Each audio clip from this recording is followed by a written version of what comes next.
ಹೌದಾ?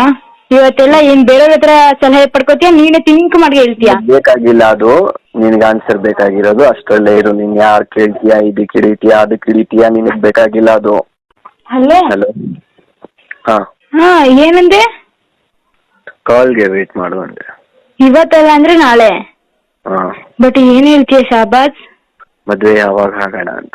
ಮದ್ವೆ ಆಗ್ತೀನಿ ಅಂತ ಯೋಚನೆ ಇಲ್ಲ, ಯಾವಾಗ ಆಗೋಣ ಅಂತ ಹೇಳ್ತೀನಿ. ನೀನ್ ಯಾವಾಗ ಆಗೋಣ ಅಂತ ಹೇಳ್ತೀಯಾ? ಆಗಾದ್ಮೇಲೆ ಏನ್ ಮಾಡೋಣ ಅಂತ ಏನ್ ಮಾಡ್ಲಿ? ಏನ್ ಮಾಡೋಣ ಅಂದ್ರೆ ಅದೇ ಆಗಾದ್ಮೇಲೆ ಈಗ್ಲೇ ಯಾಕೆ ಟೆನ್ಷನ್ಸ್ ಅದೆಲ್ಲ? ನೀನ್ ನಾಳೆ ನಮ್ ಮದ್ವೆ ಯಾವಾಗ ಆಗೋಣ ಅಂತ ಹೇಳ್ತೀಯ ಅಲ್ವಾ? ನೀನ್ ಯಾವಾಗ ಆಗ್ಬೇಕು ಅಂತ? ಅದೇ ಹೇಳ್ತಾ ಇರೋದು, ನಾಳೆ ಹೇಳ್ತೀನಿ ಅಂತ. ಅದಕ್ಕೋಸ್ಕರನೇ ಇವತ್ತಿನ ಅಂದ್ರೆ ನಾಳೆ ಹೇಳ್ತೀನಿ ಅಂತ ಇರೋದು. ಹೌದಾ? ನಾಳೆ ಬೇಕಾ ನಿಂಗೆ ಟೈಮು? ಹ್ಮ್, ಇವತ್ತೆಲ್ಲ ಕುತ್ಕೊಂಡು ಡಿಸೈಡ್ ಮಾಡ್ತೀಯಾ? ಆಗಿರು. ಹ್ಮ್.